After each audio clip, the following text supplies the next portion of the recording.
Hey you guys, it's Alyse from Equality TV, and this is the weekly Saturday show called Yes You Can, where I encourage you to make a difference in your little corner of the world, however that looks to you and however it feels good to you.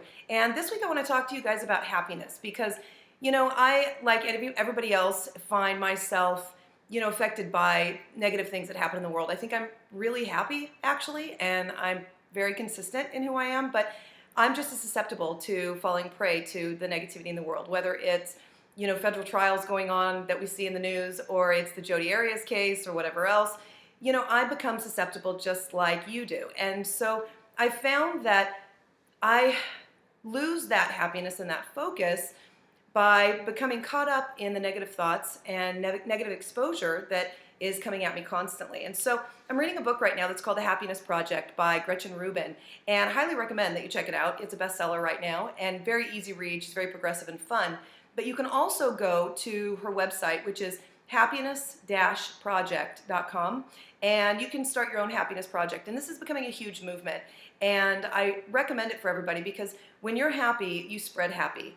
And a lot of people need to get their happy back, if you know what I'm saying. So I encourage you to start thinking about what do you need to do differently in your life to create more joy, more love, more happiness that you can really start spreading out into the world around you. And, one of the things that Gretchen talks about is that a lot of us get caught up in the clutter of our lives. And she's not just talking about regular clutter, like your junk drawer's a mess. She's talking about everything. Clutter of your space, clutter in your relationships, clutter with your goals, clutter even, with the way that you think and the way that you feel. And so I started my happiness project this week after, here it is my birthday week. You'd think I'd be totally stoked and happy and riding on a cloud all week long. And I went to the airport on Friday and I always cut it short. I have to be on planes weekly and I've kind of got it down to a science here. And on the way there, I got a flat tire.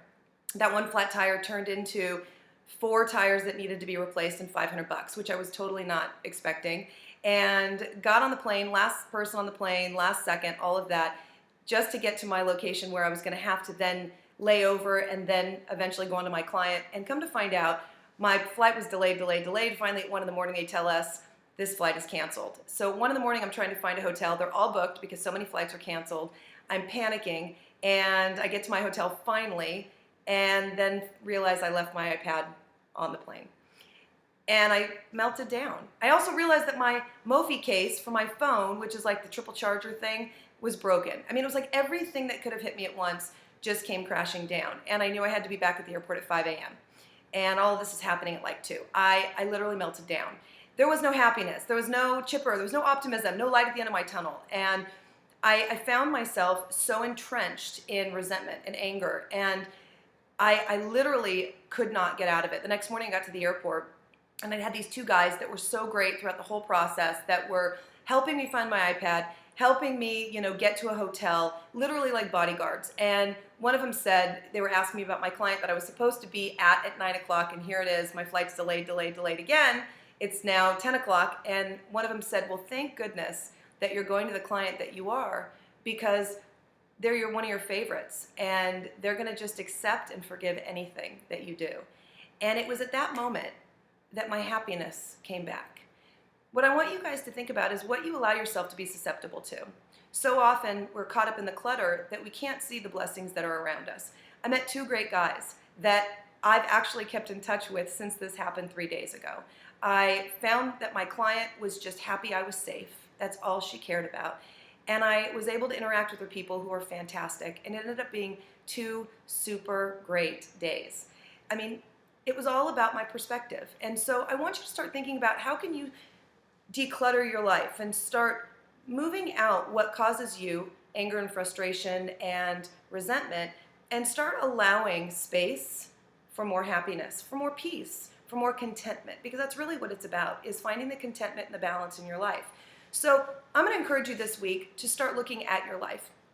What in your home needs to be decluttered? What do you need to clean out? I've got a closet that's out of control with all my traveling, whether it's for speaking or for the TV hosting, whatever it is, I'm constantly living out of a suitcase.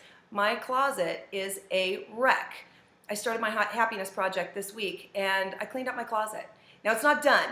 I spent hours doing it, but I'm getting closer. And when I walk into my closet, I don't freak out wondering, where is everything? What do I do? This is such a mess. How can I step over this to get what I want? I cleaned it out. And those little tiny steps that I took made a huge difference this morning when I got up and went to go find what I was going to wear and all of that. So small step, and by the way, small victory. And that's really what I'm encouraging you to think about. I want you to think about your relationships. Which ones are weighing you down? Which ones are causing you more stress than you're supposed to be dealing with? The ones, that aren't healthy, but you still stay because it's passionate and exciting and, and all of that. Start decluttering and clearing that stuff out. I want you to think about your finances. It's scary, it's inhibiting, it's sometimes absolutely paralyzing, but get on it. You need to start taking the small steps. As scary as they seem and as overwhelming as it may be, you got to start doing the little things, taking little steps to start making a difference. I also want you this week, along with decluttering your life, think of one thing. That's all I'm asking you to do. Just tackle one thing. I also want you to think about how you can start, thinking about how you think and feel and emote. What are you showing? What are you susceptible to? When people are angry around you, let it be theirs. Don't let it stick to you. I have a great friend of mine named Val who's incredibly positive. And yet this week she went to Walmart and she was helped by a really grumpy person, came back home and put it out on Facebook to the world that this woman was awful and grumpy and how, it affected her and whatnot. Let me tell you something. Cashier, 1. Val, 0. The cashier won. Why? Because Val then took on that emotion and she took on that feeling and allowed it to get into her home and into her thoughts. Enough's enough. What people feel is their business. It's none of yours. You do what you need to do to be the best you can be, and don't let their stuff, because remember, everything they show you is their stuff. It's not yours. Don't let their stuff stick to you. I also, lastly, want you to think about how you can start spreading that happiness. As I mentioned, a lot of people need their happiness back. I've interacted with people that haven't had happy for a long time. How can you share yours? I want you to think about hugging.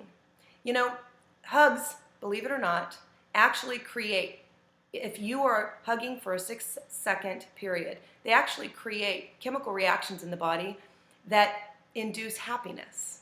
Just a hug, that's all it is. I know you've got issues, everybody does. I don't know them, it feels weird. Should I touch them? I work with them.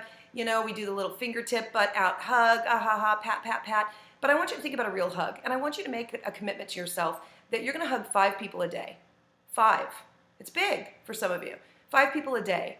And you're gonna go out and do this for the next 7 days. This is about spreading happiness, spreading love, spreading joy, spreading peace. And I'm going to encourage you to just make it your goal to hug, hug 5 people a day. And I want you to think about how you can start spreading all that good stuff that's going on in you. So guys, that's it. Get on board. This is a happiness project. Start thinking about what you can do every day to make a difference in the world. Don't forget to follow us and like Equality TV. You can get all this great stuff every single day, and it's just about making your life better. I'm also going to encourage you to get in touch with me. You can follow me on Twitter. I'm at host Jen Alyse on Twitter, and you can also email me at jenniferalyse@ymail.com. So have a great rest of your weekend, and I look forward to seeing you next Saturday. Remember, it's every Saturday. Yes, you can make a difference in the world. Okay, take care. See ya.